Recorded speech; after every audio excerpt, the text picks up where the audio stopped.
বার্সেলোনার ইনজুরি আক্রান্ত খেলোয়াড়দের কার কী অবস্থা এখন তাদের সর্বশেষ আপডেট তুলে ধরছি বার্সা ভক্তদের জন্য। গেতাফের বিপক্ষে 2-0 গোলে ব্যবধানে জয়ের পর 2 দিনের বিরতি কাটিয়ে বার্সেলোনা আজ পুনরায় অনুশীলনে ফিরেছে। বর্তমান লিগ লিডারদের পরবর্তী ম্যাচ শনিবার ওসাসুনার বিপক্ষে ওসাসুনার ঘরের মাঠ এল সাদারে। এই ম্যাচে জয় বার্সেলোনাকে শিরোপা জয়ের আরও কাছে নিয়ে যাবে। ইনজুরি আক্রান্ত 3 খেলোয়াড় অনুশীলনে ফিরেছেন। মুন্দো দেপোর্তিভোর রিপোর্ট অনুযায়ী বার্সা কোচ হান্সি ফ্লিক একটি বড় সুখবর পেয়েছেন। ইনজুরি কাটিয়ে দলের 3 গুরুত্বপূর্ণ খেলোয়াড় রাফিনিয়া, মার্ক বার্নাল এবং অ্যান্ড্রেয়াস ক্রিস্টেনসেন আজ দলের সাথে গ্রুপ অনুশীলনে অংশ নিয়েছেন। এই 3 খেলোয়াড়ের কি হয়েছিল? মার্ক বার্নাল 1 মাস আগে অ্যাটলেটিকো মাদ্রিদের বিপক্ষে ম্যাচে তার বাম গড়ালি মচকে গিয়েছিল, তবে তার সেরে ওঠার প্রক্রিয়া বেশ সন্তোষজনক। রাফিনিয়া গত মাসে ব্রাজিলের হয়ে আন্তর্জাতিক দায়িত্ব পালনকালে তিনি ডান পায়ের হ্যামস্ট্রিং ইনজুরিতে পড়েছিলেন। প্রায় 5 সপ্তাহ পর তিনি পূর্ণ অনুশীলনে ফিরলেন।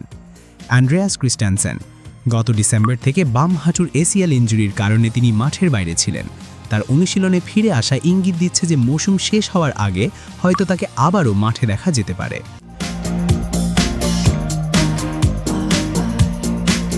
কোচ ফ্লিকের পরিকল্পনা হলো ওসাসুনা ম্যাচে তাদের কিছু সময় খেলানো, যাতে আগামী 10 মে রিয়াল মাদ্রিদের বিপক্ষে এল ক্লাসিকোর আগে তারা পূর্ণ ছন্দে ফিরে পান। তবে খেলোয়াড়দের নিয়ে কোনো অপ্রয়োজনীয় ঝুঁকি নেওয়া হবে না। বার্সার সেরা খেলোয়াড় লামিন ইয়ামালের সিজন ইনজুরির কারণে শেষ হয়ে যাওয়ায় এই 3 খেলোয়াড়ের ফিরে আসা দলের জন্য অনেক বড় উৎসাহ যোগাবে। লিগের দ্বিতীয় স্থানে থাকা রিয়াল মাদ্রিদের চেয়ে 11 পয়েন্টে এগিয়ে থেকে বার্সেলোনা শিরোপা জয়ের দ্বার প্রান্তে। ওসাসুনার বিপক্ষে জয় তাদের এই শ্রেষ্ঠত্বকে আরও সুসংহত করবে।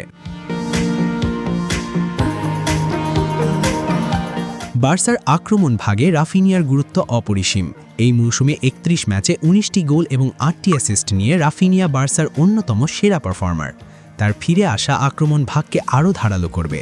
বিশেষ করে বড় ম্যাচগুলোর আগে তার মতো একজন অধিনায়কের উপস্থিতি দলের মনোবল বাড়াবে।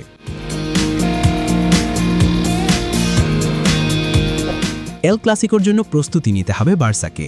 10 মে স্পটিফাই ক্যাম্প নুতে হতে যাওয়া রিয়াল মাদ্রিদ ম্যাচের আগে ইনজুরি আক্রান্ত খেলোয়াড়দের ফিরে পাওয়া বার্সার জন্য স্বস্তির।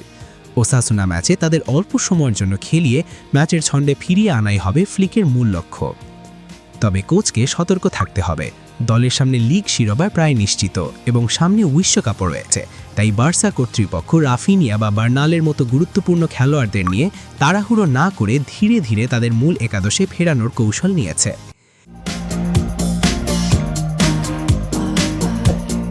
ইনজুরি কাজিয়ে প্রধান খেলোয়াড়দের ফিরে আসা এবং লিগ টেবিলে বড় ব্যবধান সব মিলিয়ে বার্সেলোনা এখন বেশ সুবিধাজনক অবস্থানে রয়েছে। আসন্ন ওসাসুনা ম্যাচটি হতে পারে তাদের ফিরে আসে খেলোয়াড়দের নিজেদের ফিটনেস প্রমাণের মঞ্চ। লাইক এবং সাবস্ক্রাইব করে স্পোর্টস বাংলা আপডেট চ্যানেলের সাথেই থাকুন।